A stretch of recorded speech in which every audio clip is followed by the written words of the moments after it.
The Daily Mail coined the term suffragette as a derogatory term in the late 19th century and ran a propaganda campaign against the women who were campaigning for equality, including the right to vote in parliamentary elections.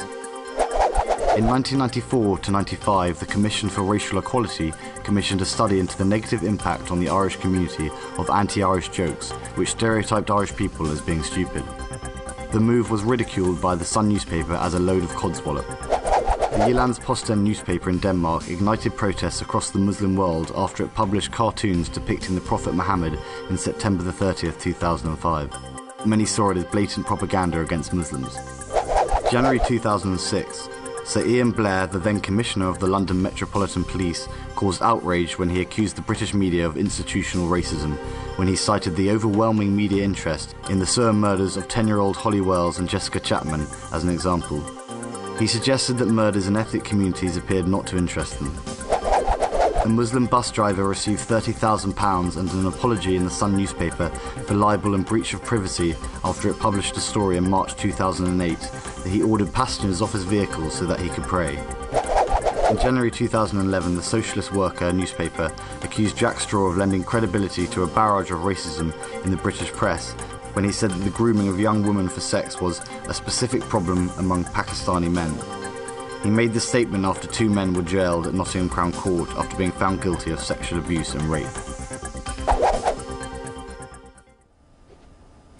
Leon, are Muslims being targeted by the media, or do Muslims just have a victim mentality at the moment? That's an interesting question. I think that the media is definitely has biased reporting when it comes to Muslims, and the stories that Muslims are portrayed in are negative stories, and I think we can go as far as calling them Islamophobic or racist. But what I think is also important to mention is that, you know, if there was a journalist or an editor of a newspaper, if we were to ask this question to them, they will point out that the news does the job of reporting the stories that are out there. And so I think we saw one story in that clip there from Jack Straw. So that's not the media's fault that they're reporting that, because they're reporting what a prominent politician who's very respected in Britain has said. So we can't place the entire blame on the media for creating Islamophobia when there are politicians or far-right groups and activists who are also perpetuating the Islamophobia. Well, if I can just quickly have a word with Ben on this issue. I mean, one of those stories was a completely fabricated hoax story about a Muslim bus driver who was accused of pushing everybody off his bus so that he could pray, when in fact there was not even a grain of truth in that story, for which the Sun did apologise and pay compensation. How responsible do you think the media is today? Well, I think actually I would slightly disagree with the point made earlier that the government is influencing the media agenda. I think there's a very strong argument. It's actually the other way around. That media is probably, if you can call it an institution, the most powerful institution in our society. And it has the ability to not only influence the public but significantly influence the government itself, and you know, there's a lot of evidence that it does do that.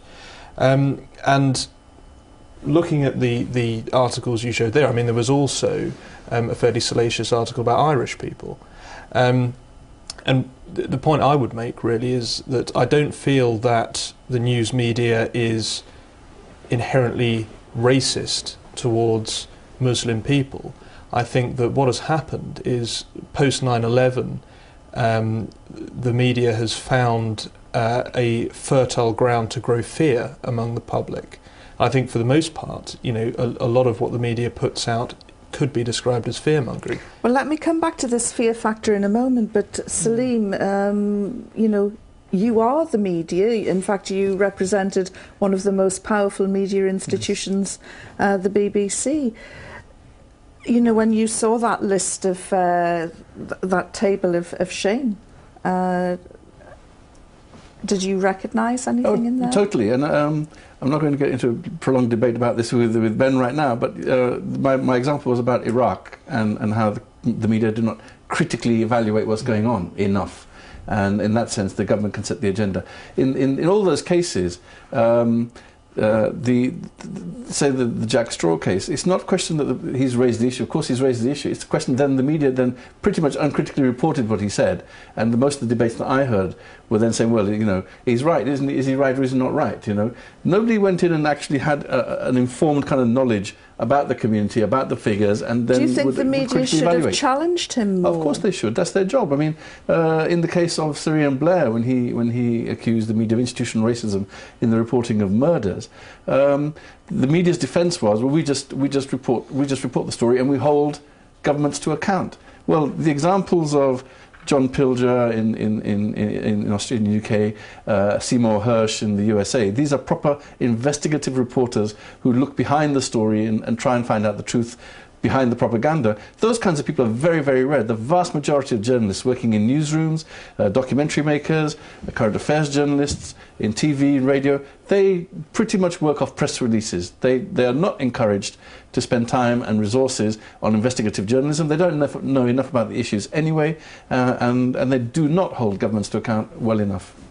Well, if I come back to Ben, because this fear factor that you were talking about, why would the media be interested in scaring their viewers or readers or listeners? I think it's inherent of the human condition. For some reason, fear sells. There are a few base emotions that seem to be able to heavily influence. Can you give us some more examples? I mean, but the thing is, you could spread the same fear about any number of white people in this country, non-Muslims I'm talking about. And I'd like to sort of broaden it beyond just Islamophobia for a minute and look at racism more generally.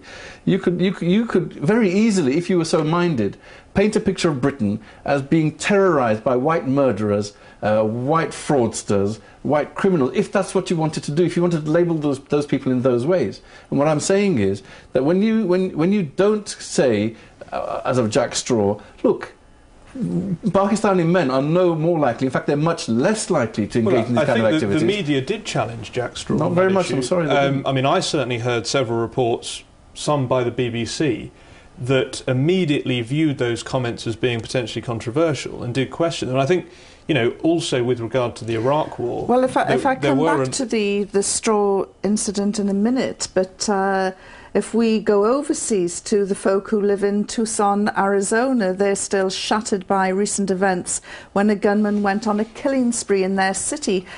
But was the killer a terrorist?